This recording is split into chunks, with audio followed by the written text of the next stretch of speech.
Hello, students. I am the professor of taking care of your violin.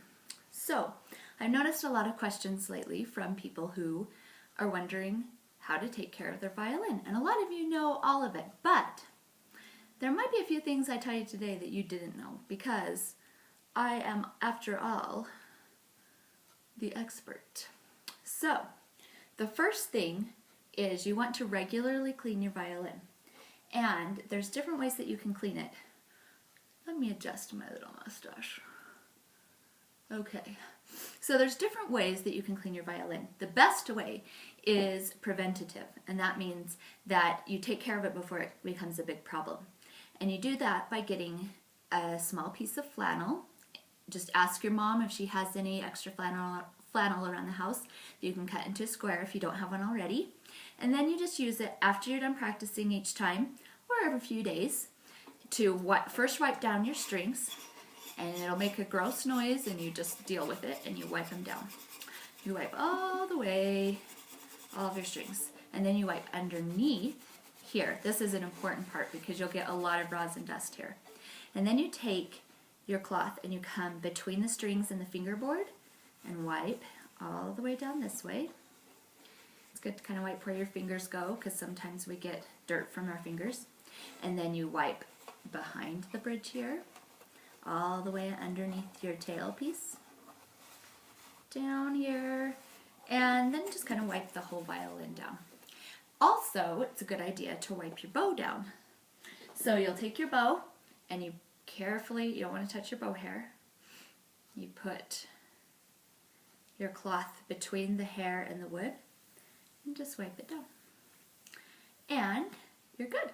So sometimes our violins get pretty bad and they need a little bit more attention than just a dry cloth wipe down. So there's a couple of options here. My favorite, the most recommended, is to just get a cloth, probably a new cloth that's not covered in rosin dust, and get it the slightest bit damp.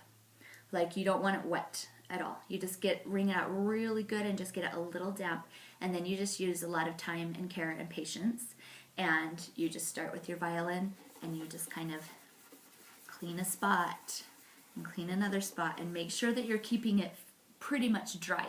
You don't want to put much water on your violin. So this cloth would just be barely wet, and that would be just to get, if you feel like the dry just isn't getting your fingerprints off, or if you want your violin to shine a little bit more. So you can also buy a lot of products that clean your violin, like here's one that says orchestral polish and cleaner. Here's one that says for cleaning and reviving the varnish of stringed instruments. Now these kind of things can clean and shine your violin, but they're a little controversial. Some people think that they're bad for the violin and you shouldn't use them. I don't usually use them on mine just because I'd rather be safe than sorry, and I feel like I can clean it pretty good with just a tiny bit of water. But most of you have instruments that are not super expensive. They're not like the highest quality varnish that you have to protect with all costs. They're just student instruments, and it really wouldn't hurt to have something like this, spray a little bit on a cloth or pour a little on a cloth, tiny bit, you don't need a lot, and just polish up your violin and make it shiny and pretty. That's okay to do. If you have a really expensive violin or you're worried about your violin, stick with a little bit of water. Some people, and I have used this before, some people recommend spit. And I know that sounds disgusting, but if you have a little spot, they say that our spit is actually kinder to the violin than some other substances. I don't know. I've read a lot of different things, and it kind of just seems like do what you feel good about. But those are some options to keep your violin nice and shiny and clean. If you use cleaners like this or water, don't put them on your strings. Don't let those touch your strings. That would be just for the varnish part of your violin, which is this wood part all through here and the back. You don't want to put cleaner on the strings or even the fingerboard. Fingerboard, sometimes it gets pretty dirty because our hands just have a little dirt on, and you play that every day and you get dirt and sweat and stuff. Just use a tiny bit of water down here to get that clean. Okay, so that said, let's talk about some other things for caring for your violin. So it's good to check occasionally some things to make sure that they're still tightened. So right here where your chin rest is attached to your violin, if it feels loose or if your chin rest is moving around, you might just need to have those tightened a little. I can always do that for you. I'm happy to.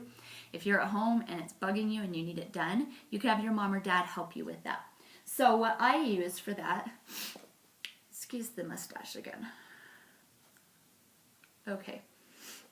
If you take a pretty heavy-duty paper clip and just open it, I don't know if you can see. No, that doesn't help. So you just kind of open one side and then just hook it a little bit so you have a tool like that. Or, sometimes even better, is you take one of these type of clippy things, like binder clips, and you just remove the clip part by squeezing it together and then pull it out, and then you have a little tool that looks like this. So you take that tool and it can go in the little holes and then you just turn it right to tighten it. And this isn't something you have to do all the time, but if you notice it's loose, that's how you tighten it. And you just tighten it with by hand until it feels like it's pretty secure. You don't want to over tighten it. Like maybe if your dad does it, tell him to take it easy and not tighten it as tight as he can go, but just where it feels pretty secure. So either a paper clip or a binder clip is already bent in the right place, so, and they're sturdy, so binder clips work great too. I use both, either. Alright, so that's something to check. And another thing is to check your finger stripes here. If you have them on your violin, just occasionally check and make sure if they're coming off on the back or sliding around. Sometimes they just get less sticky, but then they start sliding and then you feel sticky with your fingers. Then let me know and I can replace them for you so that that stays nice and clean.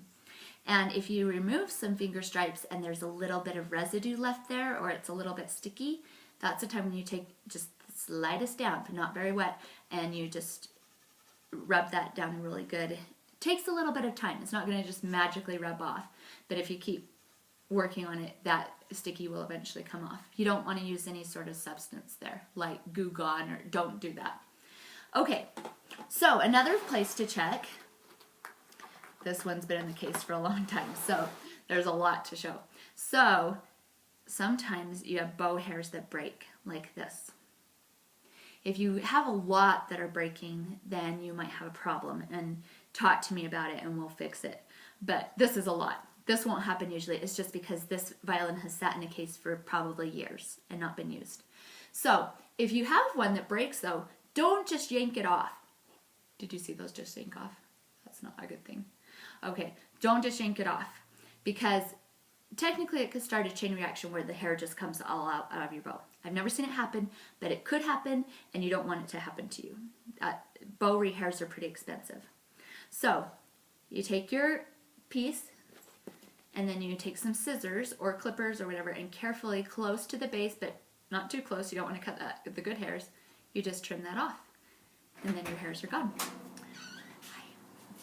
So once you've trimmed those, then it should be good. It should stay. If you notice a lot coming out, you let me know, because that means that you could have a problem going on. So the last things to talk about in caring for your violin is rosining your bow.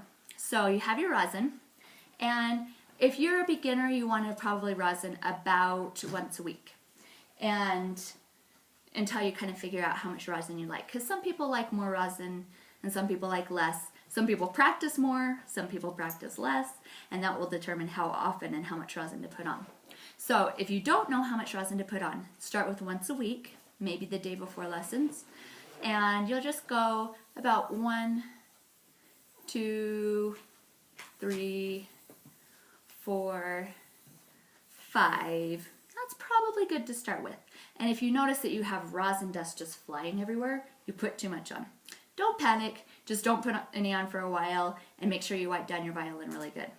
If you notice that your bow feels slippery on your strings and it's not gripping very well, it means you don't have enough rosin. You can put a little bit more on.